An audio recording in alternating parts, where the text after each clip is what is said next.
I'm sure you understand. I learned Japanese with what is called an immersion method, which is basically exactly how it sounds. Yup, I went to Japan and immersed myself in the Japanese culture. I went to Akihabara, I went to maid cafes, I didn't actually go to Japan to learn Japanese. But that's what most people think when you tell them the word immersion. Actually, I learned Japanese entirely in America. Yeehaw, brother. Now you might be thinking, wait, hold on. How can you immerse in Japanese without being in Japan? That's crazy. Now, let me tell you about this crazy invention that they made like 20 years ago. It's called the internet. Okay, so now things are starting to click, right? Okay, so that's the entire point of this method, is essentially that you just pretend that you're in Japan by constantly listening to, watching, and reading Japanese for multiple hours a day. This method has gotten relatively popular in certain communities over the past few years, but compared to people still struggling in a Genki 1 textbook and beating their head against the wall trying to remember verb conjugation tables, I would say it's still pretty unknown. So if you've spent any time in Japanese learning spheres on the internet, then you've probably at least heard of this guy named Matt vs. Japan.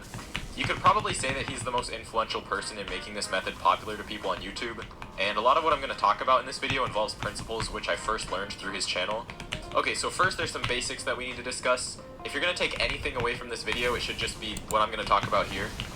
Okay, so number one, if your goal is to learn some basic phrases for your trip to Japan in a few months, and you don't really care about being fluent in the long run, then just click off this video now. If you really just want to learn a few phrases, you can just go to Duolingo and they'll teach you how to say some stuff like, Tanaka-san, ii tenki desu ne, and then the Japanese will be like, oh my god, you're so good at Japanese, what? And then you can feel good about yourself. Nothing wrong with that, just to be clear. Now, because they're literally everywhere on YouTube, I'm sure you've seen them. Literally every language learning YouTuber says, oh, learn a language in 1 week, 1 month, 6 months, even a year, and to be completely honest, those people are just lying straight to your face. Specifically, learning Japanese to any decent level will take you multiple years and thousands of hours of effort, and there's just literally no way around it. You're not going to get good at Japanese in a matter of 1 or 2 years, assuming you're a native English speaker, and even if you make it your entire life, you're still looking at a very, very long time. So basically, I'm just saying, understand that you're here for the long run.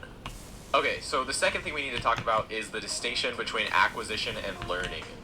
A lot of people think of language acquisition as being this black and white thing where children acquire a language naturally and adults have to learn it consciously, and this is why so many people spend so much time studying syntactic rules and treating a language as if it's a math problem. Have you ever stopped to think, wait a minute, if someone did the exact same thing that an infant does to acquire a language, would they achieve the same results? Now, I'm not advocating for literally doing the exact same thing as a child because you can leverage your adult knowledge as a catalyst for acquisition, but a child literally spends 0 time thinking consciously about grammatical forms and just lets their brain pattern recognize through tens of thousands of hours of input.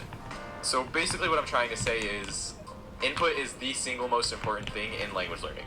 Now, this isn't to say that you shouldn't study vocabulary or look up grammar sometimes when you feel like you need to, but by far the most deciding factor of if you're going to be comfortable and if you're going to get fluent in the long run is just the amount of input that you have.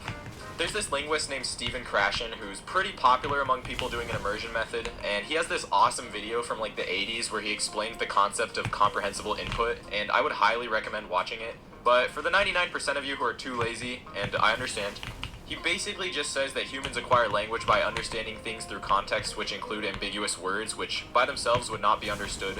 It's like if I said, this robot is orange, and you didn't know the word for robot, but just from seeing the context of this image, you could inference that robot means robot without having to open a dictionary.